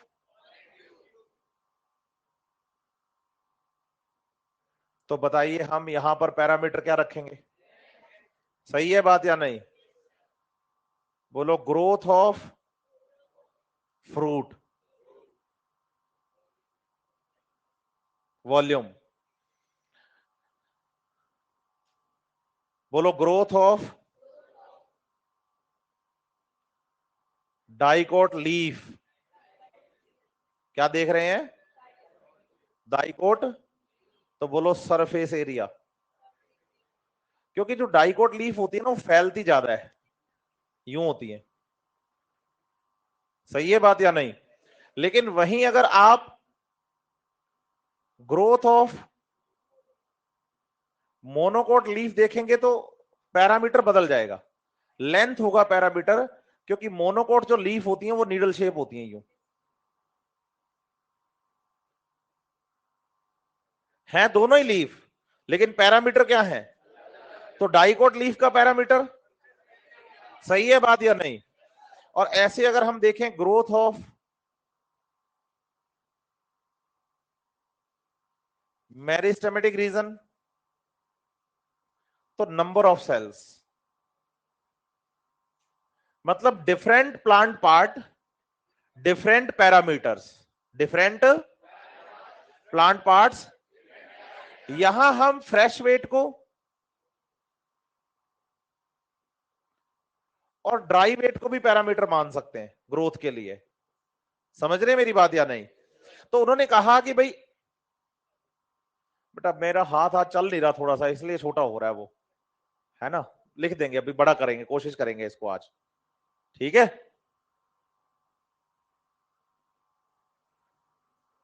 सॉरी, नहीं नहीं बच्चे, उसकी प्रॉब्लम है तो सॉल्व तो करनी पड़ेगी ना, ये ठीक है। लिख के ऐसे खींच के बड़ा कर लो, नहीं, हाँ चलो, टेक्नोलॉजी का यूज कहते हैं इसको, सही है। चलो पढ़ाई करें अब, काम की बात सीखो। ये अलग अलग पैरामीटर्स एनसीईआरटी ने लिख के दिए हैं हमें, और हम इनको याद भी कर लेंगे। हम कहते हैं कि भाई ग्रोथ पता लगाना बुरी बात नहीं है, ग्रोथ तो पता लगाना आसान काम है हमारे लिए। आगे फिर इसके लिए अलग अलग मीटर्स भी हैं, ऑक्सेनोमीटर, हालांकि कई बच्चों के नोट्स होंगे पिछले साल के, उसमें उन्होंने लिखा भी होगा डायग्राम के साथ कि ऑक्सेनोमीटर ये करता है। लिखने की जरूरत नहीं है क्योंकि हमारे सिलेबस में है ही नहीं, और पेपर ऐसा अब आता ही नहीं है। स्टेट लेवल के जब पेपर हुआ करते तब उसकी बात थी, लेकिन अभी आपको याद करने की जरूरत, लेकिन फिर भी किसी को लगे कि नहीं नहीं मेरा सिलेक्शन तो बस इसी की वजह से रुका था, बाकी सब हो गया था, तो वो पेन कॉपी लेके काउंटर पे मिले, मना किसी बात के लिए नहीं है। समझ रहे मेरी बात या नहीं? डायग्राम के साथ समझाएंगे और बढ़िया से बताएंगे, लेकिन आपको ये समझना है कि ये हमें एनसीईआरटी ने पैरामीटर्स लिख के दिए, इनको हमें याद करना कंपलसरी है। इसमें क्या किया उन्होंने, फ्रूट के लिए एक तो एग्जांपल हमें दिया है वाटरमेलन का। किसका? उन्होंने कहा कि वाटरमेलन की जो सेल होती है ना, 3,50,000 गुना तक वॉल्यूम इंक्रीज कर सकती है। मतलब ऐसे समझो, आप किसी प्लांट पे ना वाटरमेलन लगा पहली बार, फ्रूट छोटा सा, पहली बार लगते को वाटरमेलन इतना बड़ा नहीं होता, छोटा ही होगा। आप मान लीजिए इसके अंदर सेल्स हैं 10,000, कितने सेल्स हैं? अब बताओ ये वाटरमेलन ग्रोथ करके हो गया इतना बड़ा, बताओ इसमें सेल्स कितनी है?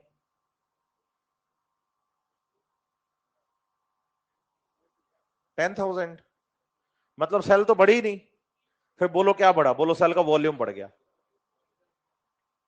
और सेल का वॉल्यूम बढ़ने में क्या चाहिए? बोलो पानी। पानी सेल के अंदर एंटर करेगा तो सेल का वॉल्यूम, पानी सेल के अंदर एंटर करेगा तो सेल का वॉल्यूम, और जब वॉल्यूम बढ़ेगा तो साइज, इसलिए तो वाटरमेलन का साइज बड़ा होता है। इसलिए जिन फ्रूट्स का साइज क्या होता है? उनमें पानी ज्यादा होता है। और वाटरमेलन का नाम ही वाटर से है, क्योंकि हम कहते हैं उसमें 90% तक, 80 to 90% पानी है। नहीं समझ रहे आप मेरी बात? तो यहां जो मेजरमेंट का पैरामीटर है वो वॉल्यूम है। इसका एग्जांपल हमें एनसीईआरटी ने दिया है कि वाटरमेलन की एक सेल अपने वॉल्यूम को 3,50,000 टाइम्स इंक्रीज कर सकती है, हमेशा होता है ये जरूरी? इसलिए वाटरमेलन बड़े साइज के फ्रूट्स हैं। सही है बात या नहीं? और दूसरा पैरामीटर जो है बच्चे, growth of the meristematic tissue के लिए नंबर ऑफ सेल का एग्जांपल हमारे पास है मेज के अंदर। उन्होंने कहा कि इनका जो टिप है वो 17,500 न्यू सेल्स को ऐड करता है पर आवर। मतलब एक घंटे में उनके मेरिस्टेम में, रूट एपिकल मेरिस्टेम के अंदर 17,500 नई सेल्स क्या हो जाती हैं? ऐड हो जाती हैं। समझ रहे हैं मेरी बात या नहीं? इसका मतलब यहां जो पैरामीटर है वो नंबर ऑफ, क्योंकि ये मेरिस्टेमेटिक रीजन, मेरिस्टेमेटिक जोन की ग्रोथ है। समझ रहे हैं मेरी बात या नहीं? तो आप बताइए कि जब हम फ्रूट की ग्रोथ बताएंगे तो वॉल्यूम से, और जब हम मेरिस्टेम की बताएंगे तो number of surface area leaf के लिए, लेकिन किसकी लीफ? हाँ, और लेंथ पॉलन ट्यूब की ग्रोथ। तो आप बताइए ग्रोथ इज मेजरेबल, ग्रोथ का मेजरमेंट किया जा सकता है, आसान है, लेकिन डिफरेंट प्लांट पार्ट की ग्रोथ का मेजरमेंट के लिए पैरामीटर्स भी क्या होंगे? डिफरेंट। जिसमें कितने एग्जांपल एनसीईआरटी ने दिए हैं?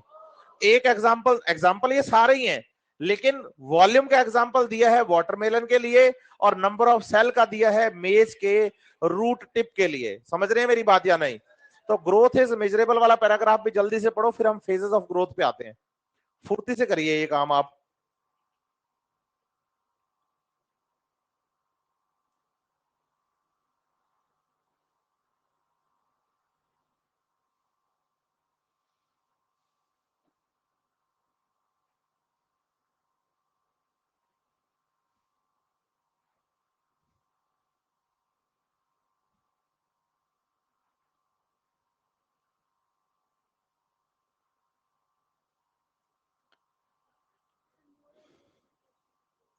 लाइन पढ़ो।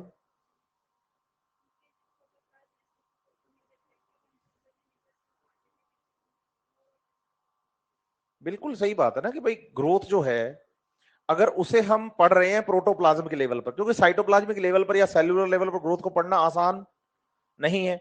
लेकिन आप सोचो, अगर किसी लीफ की डायामीटर या लेंथ इंक्रीज हो रहा है, डायामीटर या लेंथ इंक्रीज हो रहा है, तो उसमें सेल्स के नंबर और सेल का वॉल्यूम इंक्रीज हो ही रहा होगा ना। तो इसके प्रोपोर्शनली तो जा रहा है वो डायरेक्टली, कि मैंने कहा कि वाटरमेलन की सेल का वॉल्यूम बढ़ रहा है, यस और नो? अब अगर वॉल्यूम बढ़ रहा है तो इसका मतलब वॉल्यूम प्रोटोप्लाज्म का तो बढ़ रहा है। और अगर मैं कहूं कि नंबर ऑफ सेल बढ़ रही है, तो सिंपल सी बात है कि सेल्स के नंबर बढ़ रहे हैं, तो सेल्स के अंदर प्रोटोप्लाज्म के अमाउंट भी तो बढ़ ही रही है। तो हम सेलुलर लेवल पर पता लगाना हमारे लिए आसान नहीं है, लेकिन इनका पता लगाना आसान।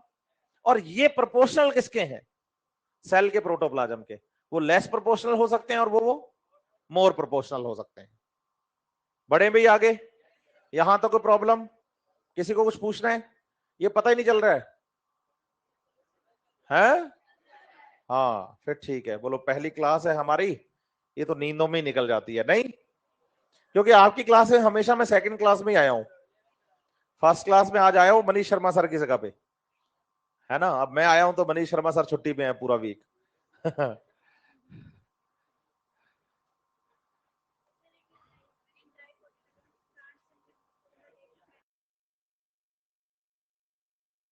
हाँ, हमेशा ये बात याद रखनी है कि जब हम ग्रोथ पढ़ते हैं ना प्लांट की, जब भी क्या देखते हैं, तो पहले एपिकल मेरिस्टेम दिखते हैं, और एपिकल मेरिस्टेम जब एक पर्टिकुलर लेंथ तक पहुंचते हैं तो उसके बाद सेकेंडरी ग्रोथ शुरू होती है।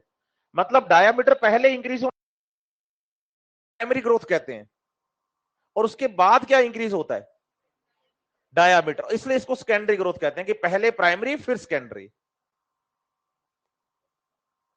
प्रोटोप्लाज्म क्या होता है,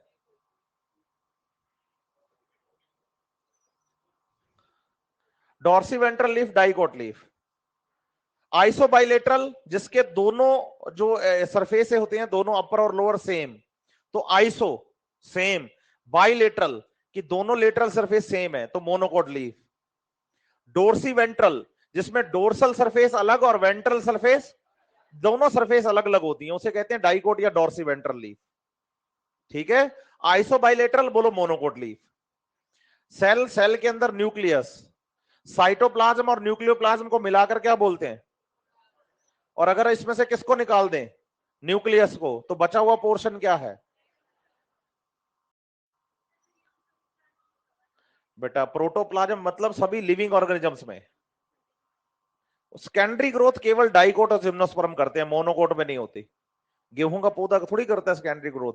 जो सेकेंडरी ग्रोथ करते हैं वो वुडी प्लांट्स होते हैं, बोल ऐसे, वुडी प्लांट होते हैं, हार्ड। और गेहूं का पौधा कभी तूने उखाड़ा है, उखाड़ के ऐसे तोड़ मरोड़ ले जाए, हार्ड क्यों नहीं है, क्योंकि वुडी नहीं है। और वुडी क्यों नहीं है, क्योंकि सेकेंडरी ग्रोथ नहीं हो रही।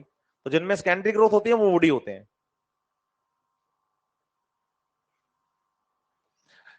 नेक्स्ट टॉपिक क्या है, फेजेस ऑफ ग्रोथ। अरे पढ़ लो, एनसीईआरटी पढ़ लो यार, एक बार पढ़ लो कि बढ़िया हो जाएगा। वैसे भी लोग कहते हैं कि इस चैप्टर में हाँ कुछ नहीं है बहुत कुछ। एग्जाम में क्वेश्चन भी आ जाते हैं बढ़िया से, और फिर पता भी नहीं चलता कि कहां से आ गई ये लाइन। समझ रहे हैं मेरी बात है नहीं, फिर बच्चा कहता है आउट ऑफ एनसीईआरटी आ गया। नहीं, चलो, मैं हमेशा कहता हूं नीट में सिलेक्शन टफ नहीं है, बस इतना पता होना चाहिए कि भाई कितनी जानकारी जरूरी है। नहीं समझ रहे आप मेरी बात, मुझे कितना आता है उससे ज्यादा इंपॉर्टेंट ये है कि एग्जाम में कितना आता है। आपको तो सारा ही आना चाहिए जितना एग्जाम में आता है। मुझे कितना आता है उससे ज्यादा इंपॉर्टेंट ये है कि एग्जाम में कितना आता है। तो टीचर उतना ही पढ़ाए कि जितना एग्जाम में आता है, तो बच्चा पहली बार में सिलेक्ट। समझ रहे हैं मेरी बात या नहीं। हाँ, तो लड़कियों बातें मत करो, दोनों पीछे, पढ़ाई करनी करो वरना बैग पैक करो और बाहर चलो। फेजेस ऑफ ग्रोथ की बात करते हैं। आप ऐसे समझो कि भाई आप ना जब मॉर्फोलॉजी इन फ्लावरिंग प्लांट वाला चैप्टर शुरू करते हो ना, तो एनसीईआरटी क्या करती है, एक रूट का डायग्राम बना के देती है ऐसा, है ना, सॉइल के अंदर। वो कहती है कि भाई टिप पर तो रूट कैप है, इसका काम तो प्रोटेक्शन है, सही है। उसके ठीक पीछे का रीजन मेरिस्टेम होता है, उसके ठीक पीछे का रीजन एलोंगेशन होता है, और उसके ठीक पीछे का रीजन मैच्योरेशन होता है। और मैच्योरेशन वाले रीजन में रूट हेयर होते हैं, सही है। बस यही फेजेस हैं, meristem, elongation, maturation as the phases of the growth. Meristem का काम क्या है, सेल डिवीजन करना। तो पहली फेज है बोलो सेल डिवीजन, दूसरी फेज है बोलो सेल एलोंगेशन, और तीसरी फेज है बोलो सेल मैच्योरेशन। और बोलो जब सेल एलोंगेशन से कहां जाती है, बस इसी प्रोसेस का नाम तो डिफरेंशिएशन है। कि मैच्योरिटी के टाइम पर सेल्स अपने फंक्शन के बेसिस पर एक दूसरे से क्या हो जाती हैं, अलग हो जाती हैं। काजल कैसा बेटा तू, बढ़िया। ये देखो ये अच्छा बच्चा है हमारा। चलो बढ़े आगे। तो आप बताओ कि भाई मेरिस्टेम, एलोंगेशन, मैच्योरेशन, ये रीजंस जो प्लांट के अंदर दिख रहे हैं यही तो ग्रोथ के हैं, फेजेस हैं ये भी। ऐसी ग्रोथ चलेगी हमेशा। केवल सेल डिवीजन से ही ग्रोथ नहीं होती, सेल डिवीजन के बाद क्या होगा, एलोंगेशन के बाद क्या होगा। और बताओ एलोंगेशन से जब किस तरफ चलते हैं, इसी प्रोसेस को क्या बोलते हैं, डिफरेंशिएशन। समझ रहे हैं बात या नहीं, हाँ या ना। चलो मेरिस्टेम से शुरू करते हैं। हालांकि जो बातें अभी मैं बोलूंगा आपको, ये आप एनाटॉमी में फिर से पढ़ोगे, लेकिन अभी क्या प्लांट एनाटॉमी आपने पढ़ा नहीं है, इसलिए मुझे बेसिक बातें बोलना बहुत जरूरी है। समझ रहे हैं मेरी बात या नहीं? आप सबसे पहले बात करिए मेरिस्टेमेटिक रीजन की, और मेरिस्टेमेटिक रीजन की जो सेल्स होती हैं वो कंटिन्यू क्या करती हैं? सेल डिवीजन करती हैं। तो आप बताइए ग्रोथ की फर्स्ट फेज का नाम क्या है? एग्जैक्टली तो आप बताएं कि भाई जैसे सेल है 1 2 3 4 5 6 7 8 9,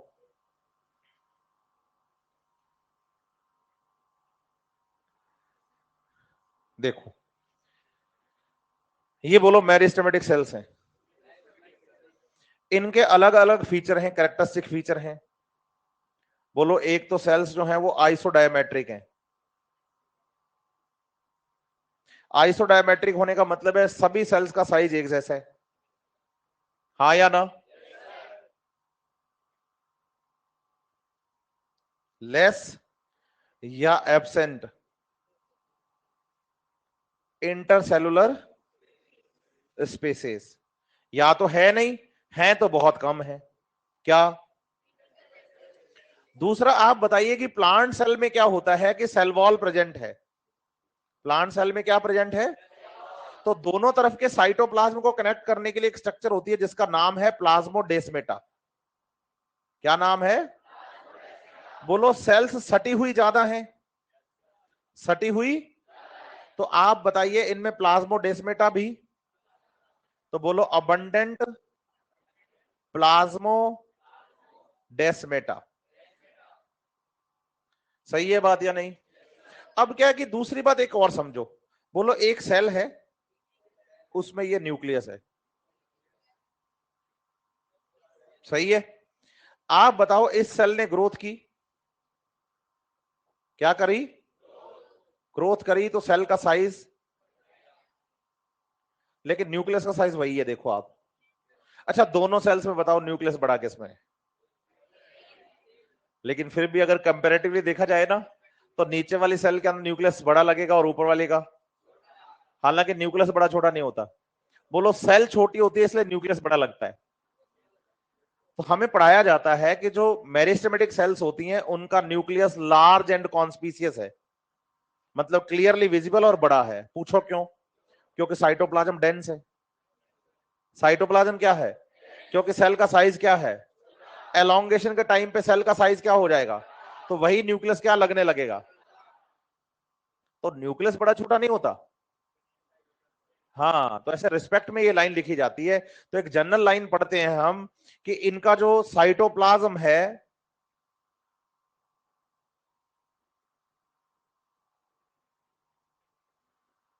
कैसा है? Dense and large nucleus present है। सही है? आप बताइए मेरिस्टेमेटिक टिश्यू फोटोसिंथेसिस नहीं करता। पूछो क्यों? बोलो प्लास्टिड्स एब्सेंट होते हैं। और बताओ प्लांट सेल की तरह इसमें लार्ज सेंट्रल वैक्यूल भी एब्सेंट है। मतलब ये कैरेक्टर किसके हैं? मेरिस्टेमेटिक टिश्यू के, मेरिस्टेमेटिक सेल के। समझ रहे मेरी बात या नहीं? यही कैरेक्टर बदलेंगे जब सेल क्या करेगी, और यही कैरेक्टर बदल जाएंगे जब सेल क्या होगी। और जब कोई सेल एलोंगेशन से किस तरफ जाती है, तो इसी प्रोसेस को हम क्या कहते हैं? समझ पाए हैं बात या नहीं? तो कल मैं आऊं तो आप बताइएगा कि फेजेस ऑफ ग्रोथ चल रहा था, यहीं से टॉपिक शुरू करेंगे हम। कल हम डेवलपमेंट तक कंप्लीट कर लेंगे, और फिर उसके अगले लेक्चर में प्लांट ग्रोथ रेगुलेटर्स को पढ़ेंगे, फिर फोटो पीरियडिज्म वर्नालाइजेशन। वैसे एक एक लेक्चर करते हुए चलेंगे, टोटल 4 लेक्चर लगेंगे हमें। ठीक है? पढ़ेंगे प्योर एनसीईआरटी।